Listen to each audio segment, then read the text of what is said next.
성경 묵독하겠습니다. 사도행전 23장입니다. 1절부터 11절까지 말씀 함께 1절의 말씀 합독하겠습니다. 바울이 공회를 주목하여 이르되 여러분 형제들아 오늘까지 나는 범사의 양심을 따라 하나님을 섬겼노라 하거늘 대제사장 아나니아가 바울 곁에 서 있는 사람들에게 그 입을 치라 명하니 바울이 이르되 회칠한다미여 하나님이 너를 치시리로다. 내가 나를 율법대로 심판한다고 앉아서 율법을 어기고 나를 치라 하느냐 하니 곁에 선 사람들이 말하되 하나님의 대제사장을 내가 욕하느냐. 바울이 이르되 형제들아 나는 그가 대제사장인 줄 알지 못하였노라. 기록하였으되 너희 백성의 관리를 비방하지 말라 하였느니라 하더라. 바울이 그중 일부는 사두개인이요 다른 일부는 바리새인 줄을 알고 공회에서 외쳐 이르되 여러분 형제들아 나는 바리새인이요 또 바리새인의 아들이라. 죽은 자의 소망 곧 부활로 말미암아 내가 신문을 받노라. 그 말을 한즉 바리새인과 사두개인 사이에 다툼이 생겨 무리가 나누어지니 이는 사두개인은 부활도 없고 천사도 없고 영도 없다 하고 바리새인은 다 있다 함이라. 크게 떠들세 바리새인 편에서 몇 서기관이 일어나 다투어 이르되 우리가 이 사람을 보니 악한 것이 없도다. 혹 영이나 혹 천사가 그에게 말하였으면 어찌하겠느냐 하여 큰 분쟁이 생기니 천부장은 바울이 그들에게 찢겨질까 하여 군인을 명하여 내려가 무리 가운데서 빼앗아 가지고 영내로 들어가라 하니라.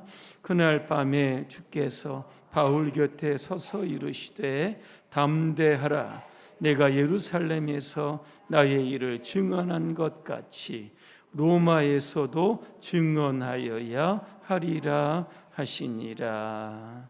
아멘. 공회 앞에 선 바울이라고 하는 주제로 말씀드리겠습니다.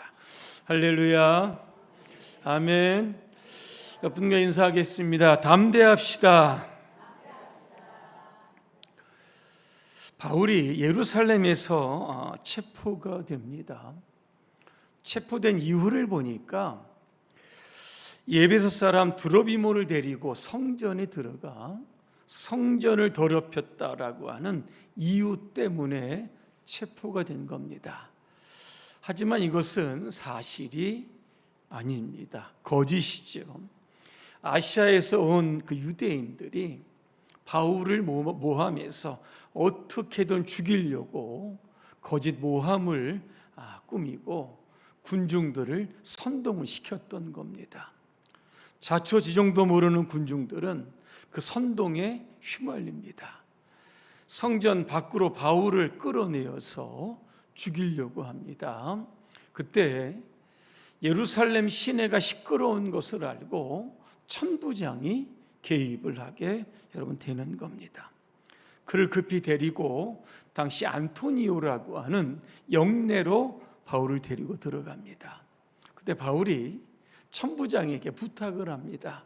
내가 백성들에게 꼭 해야 될 말이 있는데 허락해 달라 그랬습니다. 그래서 바울이 층계 위에 서서 백성들을 향해서 간증을 하기를 시작을 합니다.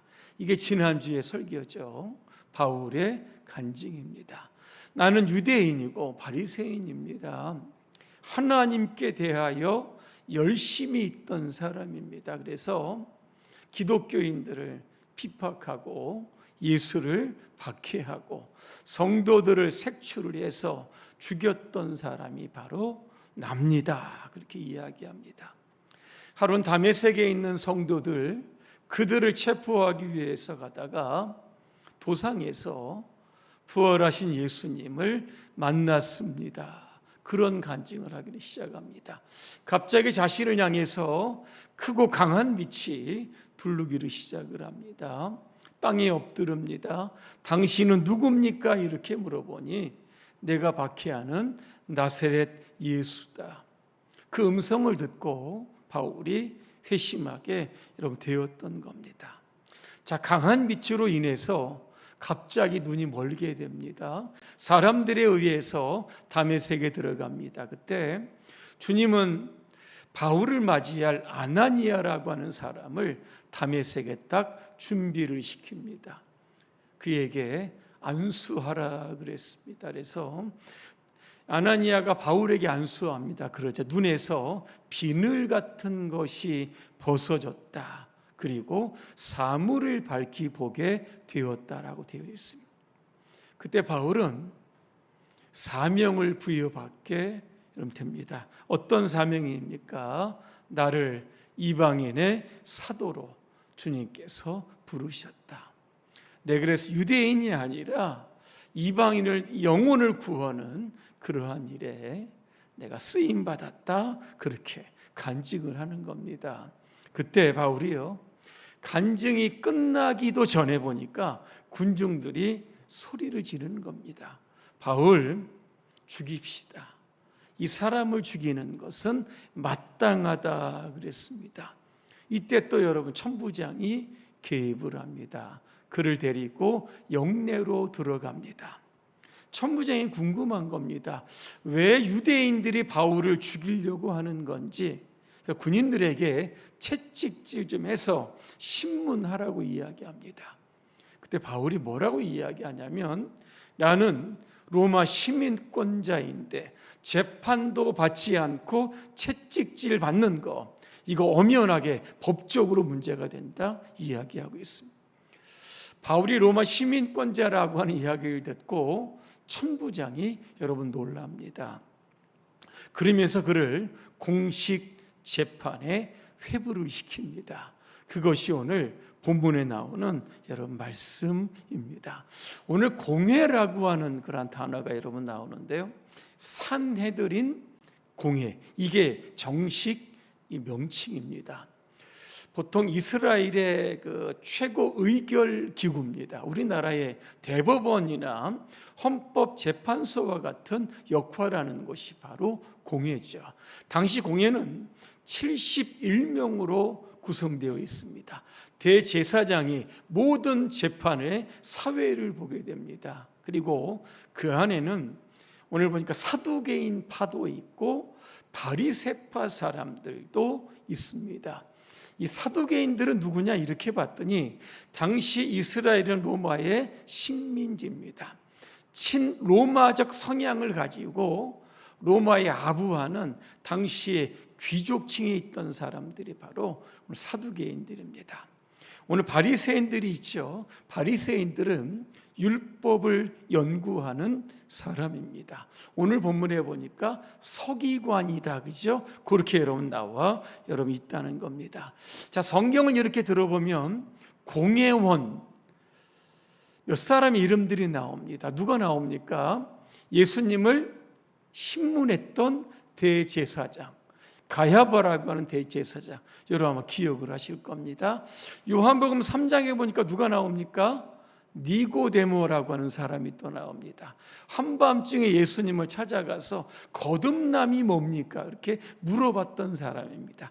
또 한 사람이 나오죠. 아리마대 요셉, 여러분 기억을 아마 하실 겁니다. 예수님 십자가에 죽으셨을 때 이 무덤을 이제 장례를 치러야 되는데 이 무덤이 없는 겁니다. 아리마대 요셉이 자신의 무덤을 예수님께 드려서 장례를 치루었던 사람, 이 사람도 공회원 중에 한 사람입니다. 자, 산헤드린 공회는 이게 법정 아니겠습니까? 정의와 공의를 따라 판결해야 되는데 유독 기독교인에 대해서만 굉장히 불공정한 판결을 여러분 하게 됩니다. 예를 들어 예수님도 산헤드린 공회에서 재판을 받았습니다. 결과는 뭡니까? 사형입니다. 여러분 또 스데반 집사님 여러분 아실 겁니다. 그죠? 복음을 전하다 잡혀서 공회에서 재판을 받았는데 뭡니까? 돌에 맞아 죽게 되었던. 자, 바울도 직감하죠. 이 재판 해봤자 그죠? 결국 돌아오는 것은 사형이다. 그죠?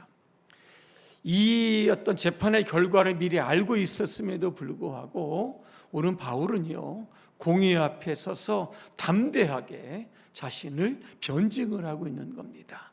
가장 먼저 1절에 뭐라고 이야기합니까? 나는 오늘까지 범사의 양심을 따라 하나님을 섬겼다 그랬습니다. 다시 말하면 하나님 앞에 부끄러움이 없이 지금까지 살았다, 이렇게 선언을 하고 있는 겁니다. 오늘 양심이라고 하는 단어가 나옵니다. 질문합니다. 여러분 양심 있으십니까? 한번 보여주세요. 있다고 하는데 그 양심을 저에게 한번 보여주시길 바랍니다. 도대체 양심은 어떤 기능을 하는지 로마서 2장 15절에 보니까 정확히 나와 있습니다. 제가 한번 봉독합니다. 이런 이들은 그 양심이 증거가 되어 그 생각들이 서로 혹은 송사하며 혹은 변명한다 그랬습니다. 양심은요, 내면의 증인이죠. 사람은 다른 사람을 속일 수는 있어도 우리 안에 있는 양심은 속이지 못하는 겁니다. 잘못을 하면 양심이 어떻게 합니까? 막 찔립니다. 또 하나, 양심은 검사와도 같습니다. 오늘 보니까 송사라고 하는 단어가 나오는데 이게 뭡니까? 법정에 고발한다는 겁니다. 우리가 잘못을 하면 양심이 우리에게 뭐라고 이야기합니까? 너 잘못했잖아, 그죠? 또 죄인인 거 맞잖아. 검사처럼, 그죠? 우리의 죄를 책망, 이게 바로 양심. 또 하나 양심은 우리를 변호합니다. 오늘 변명이라고 하는 단어가 나옵니다. 우리가 양심적으로 행동하면 양심은 우리에게 뭐라고 이야기합니까? 너 정직하게 살았다, 아무런 문제가 없다, 이러면서 우리에게 평안을 주는 것이 바로 양심이라고 하는 겁니다. 그래서 양심이 뭘까 이렇게 보니까 하나님께서 우리 마음에 두신 영적인 경보기와도 같은 겁니다. 그래서 양심이 깨어 있으면, 그죠? 하나님 앞에 정직하게 살 수 있는 겁니다. 그런데 이 경보기가 자꾸 꺼집니다. 그럼 어떻게 될까? 성경에 보니까 화인 맞은 양심, 그죠? 이렇게 되어 있습니다. 아무리 죄를 지어도 그 죄에 대해서 무감각해지는 일들이 우리 안에 일어나게 된다는 것. 그래서 성경에 보니까 청결한 양심, 오늘 바울이 그랬고, 또 베드로전서 3장 16절에 보니까 선한 양심도 있고, 디모데후서 1장 3절에 보니까 역시 청결한 양심, 이런 양심들이 여러분 나오고 있는 겁니다. 아무도 보지 않은 데서, 그죠? 하나님의 백성으로 정직하게 살아가는 것, 이게 바로 바울이 이야기하는 그런 양심입니다.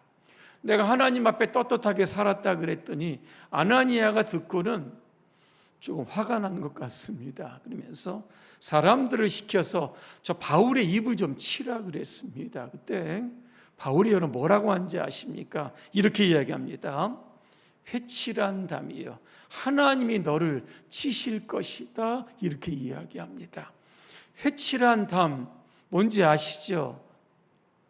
더럽고 오래된 담에다가요, 하얀 페인트를 이렇게 칠하는 겁니다.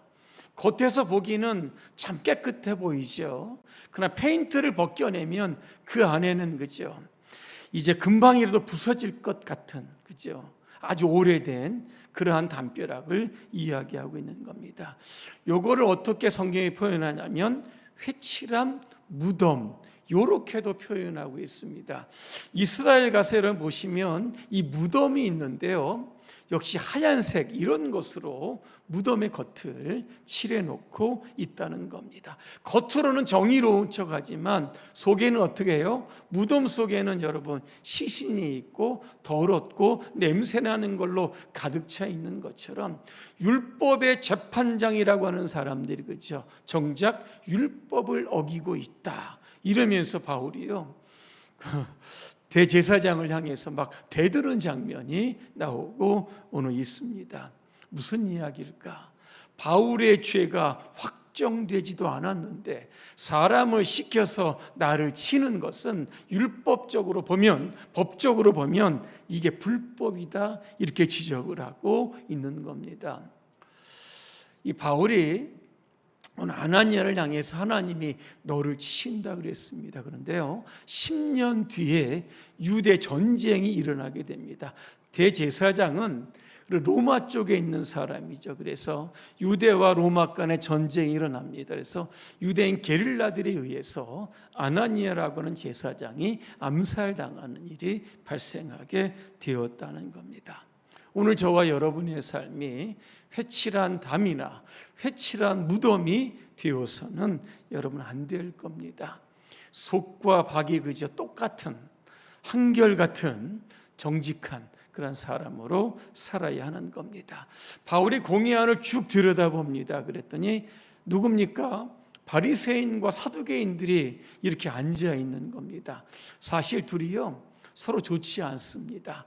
신학적 의견도 다르죠. 바리새인들은 천사, 영 이런 존재를 다 인정을 합니다. 근데 사두개인들은 어떻게 합니까? 인정하지 않습니다. 이때 바울이요 여기서 좀 지혜롭게 발언을 하기를 시작을 하는 겁니다. 나는 바리새인의 아들입니다. 내가 심판을 받는 것은 죽은 자의 소망, 내가 지금 부활을 전하고 있다라고 하는 이유 때문에 공회에 끌려와 지금 재판을 받고 있다 이렇게 이야기를 하고 있습니다. 이러자 공회 안에 있는 사람들이죠 사두개인과 바리새인들이 서로 논쟁을 하기를 시작을 했던 겁니다. 그러다가 바리새인에 속하는 서기관이 일어나죠. 이 사람을 보니까 악한 것이 없다, 죄를 지은 것이 없다 이렇게 선언을 하기 시작하니까 공회 재판정 장소가 서로 그죠 다투고 논쟁하기를 시작을 했다는 겁니다. 이때 천부장이 또 개입을 합니다. 바울이 찢겨질까 봐 그죠 로마 시민권자 아니겠습니까? 바울이 죽으면 그 책임이 천부장의 책임인 겁니다. 그래서 다시 그를 영내로 데리고 들어옵니다. 아마 영내에 있는 감옥 안에 아마 바울이 갇혀 있었을 겁니다. 얼마나 여러분 두렵겠습니까? 그때 주님이 그날 밤에 찾아오셨다. 뭐라고 말씀합니까? 담대하라 그랬습니다. 영어 성경에 보니까 take courage라고 되어 있습니다. 용기를 내라 이야기하고 있습니다. 왜 담대하라고 그렇게 말씀하셨을까? 이렇게 보니까 너가 로마에 가서도 그죠? 나의 증인이 되어야 된다 분명히 말씀하고 있습니다. 이게 무슨 뜻입니까? 로마에 가서 복음을 전하기까지 주님께서 바울의 생명을 지켜주시겠다는 겁니다. 너 여기서 죽지 않는다는 겁니다. 로마까지 가도록 내가 내 앞날을 인도하겠다는 겁니다. 오늘 본문 뒤쪽에 보니까 어떤 말씀이 나오니까 내가 바울을 죽이기 전에는 먹지도 않겠다, 잠도 자지 않겠다, 40명의 자객단이 구성이 됩니다. 그리고 좀 더 나아가다 보면 바울이 로마로 가는데 유라굴로라고 하는 광풍이 일어나서 죽을 뻔한 그죠? 그 사건도 나오지만 결국 주님께서 바울의 생명을 지켜 결국 어디로 갑니까? 로마까지 가게 되었다라고 하는 겁니다. 오늘도 우리가 살다 보면 인생에 밤이 찾아올 수도 있습니다. 마치 감옥 안에 갇힌 것처럼 답답하고 절망적인 상황이 올 수도 있다는 겁니다. 그때 오늘 그날 밤에 이 바울을 찾아가서 말씀하셨던 여러분 담대하라. 용기를 좀 내라. 내가 너와 함께하겠다. 너 앞으로 사명을 이루기까지 내가 내 목숨을 내가 책임지겠다라고 하신 그런 주님의 음성을 여러분 들으시고 한 주간도 삶의 현장에서 승리하시기를 주님의 이름으로 축복합니다. 기도하겠습니다. 은혜로우신 하나님, 오늘 우리도 바울처럼 두려워할 때가 있습니다. 앞에 미래가 보이지 않는 암울하고 처절한 상황이 펼쳐질 때도 있습니다. 그때마다 담대하라고 주셨던 주님의 말씀을 우리가 기억을 합니다. 이 말씀을 기억하고 나를 이기고 환경을 이기고 두려움을 이기고 주신 사명 완수할 수 있도록 우리 모두를 축복해 주옵소서. 예수님의 이름으로 기도합니다. 아멘.